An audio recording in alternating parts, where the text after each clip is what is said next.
সম্মানিত দর্শক মণ্ডলী, আসসালামু আলাইকুম। আজকে হচ্ছে একটি সুখবর নিয়ে আসছি আপনাদের সম্মুখে। ইবতেদায়ী মাদ্রাসার শিক্ষক শিক্ষিকারা যারা আছেন তাদের জন্য আছে চরম লেভেলের একটি সুখবর। সেটি হচ্ছে শিক্ষকদের আন্দোলনের মুখে দেশের সব স্বতন্ত্র ইবতেদায়ী মাদ্রাসা জাতীয়করণ করার নীতিগত সিদ্ধান্ত নিয়েছে সরকার। পর্যায়ক্রমে এসব মাদ্রাসা জাতীয়করণ করা হবে। শিক্ষা মন্ত্রণালয়ের কারিগরি ও মাদ্রাসা বিভাগের যুগ্ম সচিব এস.এম. মাসুদুল হক আজ মঙ্গলবার শাহবাগ এলাকায় আন্দোলনরত শিক্ষকদের কাছে গিয়ে সরকারের এই সিদ্ধান্তের কথা জানান। তার আগে মন্ত্রণালয়ে শিক্ষক প্রতিনিধির সঙ্গে সরকারের বৈঠক হয়। জানতে চাইলে যুগ্ম সচিব এস.এম.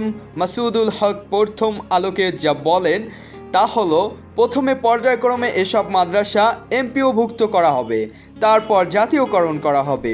মাদ্রাসা শিক্ষা বোর্ডের হিসাব, বর্তমানে দেশে ৬,৯৯৭টি কোর্টভুক্ত স্বতন্ত্র ইবতেদায়ী মাদ্রাসা আছে। এছাড়া মাদ্রাসা শিক্ষা অধিদপ্তরের হিসাব আরও ৫,০০০-এর মতো মাদ্রাসা আছে। তবে আন্দোলনকারী শিক্ষকেরা বলেছেন সংখ্যাটি আরও বেশি হবে। প্রাথমিক বিদ্যালয়ে এর মতো স্বতন্ত্র ইবতেদায়ী মাদ্রাসাগুলো জাতীয়করণের ঘোষণা সহ ৬ দফা দাবিতে কর্মসূচি পালন করে আসছিলেন স্বতন্ত্র ইবতেদায়ী মাদ্রাসার শিক্ষক ও ঐক্যজোট।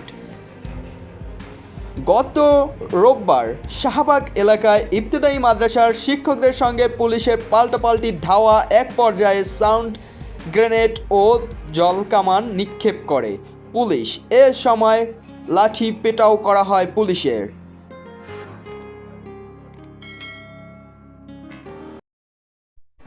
S M Sujan records.